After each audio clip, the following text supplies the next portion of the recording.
All right. There's something that was on my mind before. I just never got a chance to talk about it.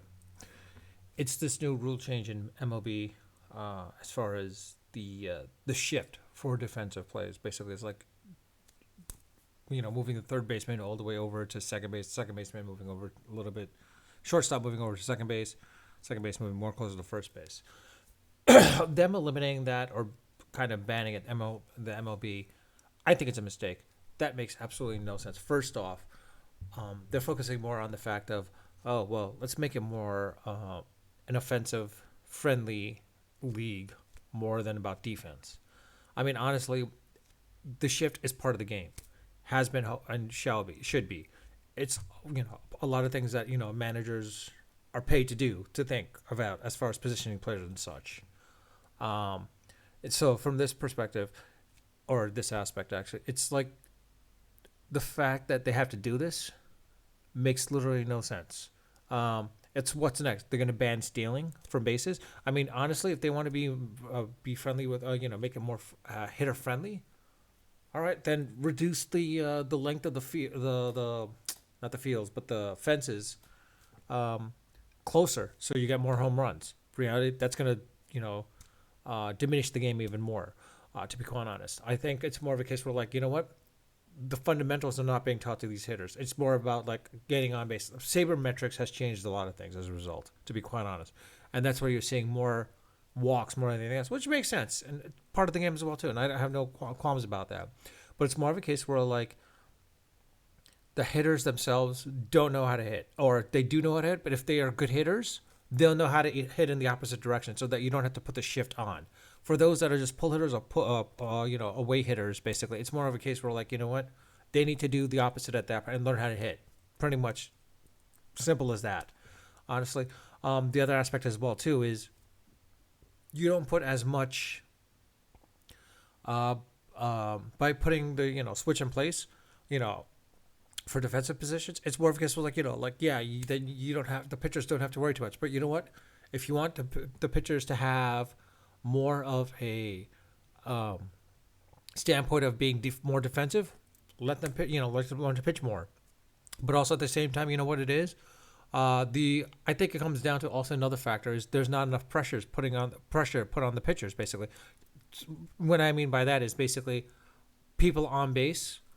Pitchers know that they're on base. All right, fine. I know they're not going to steal, which and so that's why they'll just like go hard in, throw fastballs. I mean, it's not a case where they'll throw curves or sliders, or when they do, they know when to do it at the right time, and in reality, and then those pitches are slow, or curveballs for them, or breaking balls, and like especially breaking balls to the point where those breaking balls on changeups are so slow that at that point, runners know how to run. You put more on to hit, more, power into a fastball. Basically, the hitter, if he's a power hitter, should be able to hit that ball out of the park or something like that. So that's one of the things. Honestly, so that's where it's a lost art. I think it's a very lost art of baseball, of base stealing. Basically, there's a dramatic decrease. I don't know exactly the percentage, but you'll see. Basically, it's gone whoosh. Basically, to the point where you don't have as many base stealers, and I think that's I don't want to say diminish the game, but you're changing the dynamics of the game a little bit, and that's one of the things where I think they need to bring that back, as well as the art of bunting as well too. I mean, honestly, shifting a player, these hitters should know how to bunt in the opposite direction as well too. Besides hitting, you could also bunt. You bunt, you get on base for free as well too. So like, there's your free base as well too if you want to call on sabermetrics at that point. Because reality, stealing with the sabermetrics, it came out to stealing and bunting as giving away outs. But in reality, if you have the shift in place, you can basically, essentially learn to bunt in that direction. And of course, a man on second, you're not going to shift. But in reality, if they're shifting at that point, you have a man on first.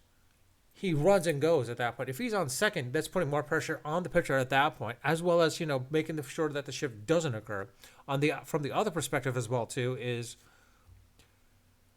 if you have a runner on first base who's very well known to stealing, it's putting more pressure on the pitcher as well too, to the point where like the pitcher has to either be cautious of the runner on first, or third for that matter, and has to be careful about like how they throw the pitches. Basically, they're going to be throwing more fastballs more than anything else because like you throw a curveball or changeup, that runner's out on probably most likely safe on first, which comes down to also the other aspect of like catchers as well too.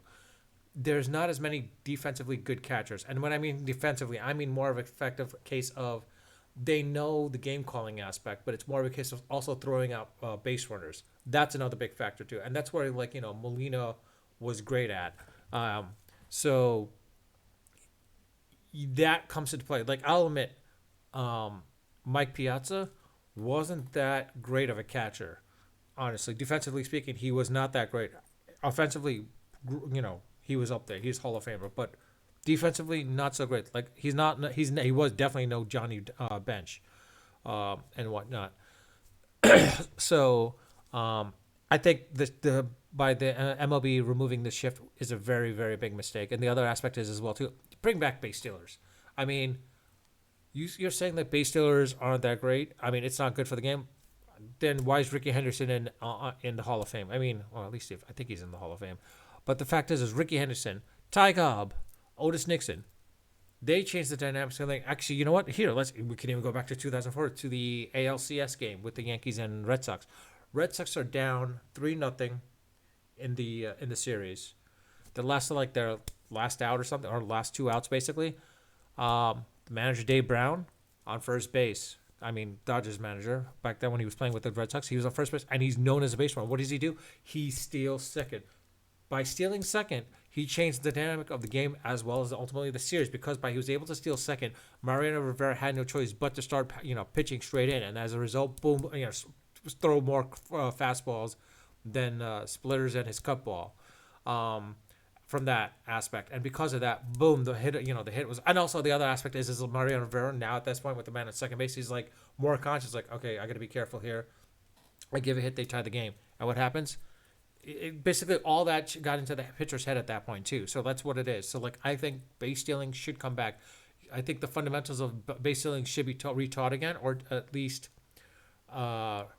promoted a little bit more, as well as bunting as well too. I mean, all the intangibles are out there. I mean, yes, sabermetrics makes sense as like you don't want to give away and out, but at the same time, these things are intangibles that do affect the game as well too. So what we could say about that is basically like, well, and that fact, and like with hitters themselves, like now more of a case, it's like either getting walked, which not a problem, is good. If you can get a walk, free base, perfect. The other aspect is if you're going to be a hitter, you don't have to be a power hitter. Just be a great hitter, just like Tony Gwynn. I mean, Tony Gwynn, look what he's done. He changed he was a superstar outright, and he knew how to hit properly. He knew how to hit and get those. And so long as you can get those clutch hitting as well too, you don't need those clutch home runs. I mean, yeah, granted, yeah, home runs are what bring people to the to the stadium. But in reality, you're not always going to hit a home run. And if you're always popping out there, like all you gotta do is play deep at that point. And the thing is, if they know how to hit, if they keep popping and forcing the outfielders to be playing more deep rather than shallow, then you just hit a blooper right there, and then there you go, another free base. It's all those little intangibles that I think, and that the fact that the MLB is trying to change it to be more offensive, friendly than being a balance between offense and defense is mind-boggling. Bunting is another aspect as well too. I think they're trying to remove the bunt. I mean, eventually, they're probably going to ban bunting as well too, which is going to suck. I mean, honestly, if you want that, base stealing does bring some excitement to the game as well too. To be honest, base stealing does bring excitement. Bunting, not so much, but at the same time, it does work. You learn how to bunt, you learn how to walk properly, take pitches. I think you'll be a successful bat hitter at that point as well too. I mean, the DH in the NL, I wasn't a huge fan. I'm kind of old school, but at the same time, I think it's good because it does extend the pitcher's longevity in the game itself. But I kind of miss pitchers hitting. I mean, like you won't see any of the Shohei Ohtani's out there as a result of it. I think Shohei Ohtani being a unicorn, the fact that he pitch and hit. Let's not forget, Babe Ruth was a pitcher too. Beside a hitter, he was a pitcher. He just loved hitting more. So like it's one of those things where like you might miss those days where like a pitcher can like actually hit home run. And honestly, there's also the comedic aspect as well too. I mean, like Bartolo Colon when he was with the Mets, You just loved when he went up to the plate and swang, swang, just swung for the fences basically. I mean, granted, there was that one time he did hit the home run. It was amazing, but at the same time, it was funny at the same time as well too. So there's that aspect as well too. Ooh, 10 minutes and 12 seconds. Okay. Um, again, you're welcome to comment if you want to. I mean, I'll answer all your comments, negative or positive. I'll answer them. Like, dislike, be my guest. Um, subscribe or not, it's up to you as well too. But in all cases, as you see right here and any all my other prior videos, it's basically unedited, unfiltered. I was gonna say unbiased, but in reality, there's some biases here and there. But it's unedited, unfiltered, and definitely unrehearsed. It's all off the cuff basically, and I think I love that fact that you can go in that aspect. I won't have any like video images or whatnot with stats and everything like that. If you want, that'll be like more of a case where like uh, with other channels or just do your research. But more often than not, I'll probably put it up. I think I might start eventually doing that as more of making it as an aspect of showing some stats behind me as a green screen. I just need to understand how OBS Studio works from this perspective. I'm still using the basics of it because I decided not to RTFM, to be honest with you. And for those that understand, it's read the effing manual basically. And so it's more of a case like I choose not to read. I'm just like going off what I know of and just going on intuition at this point as well too. Um, okay, in any case, yes, unfiltered, unedited, and unrehearsed. Until next time.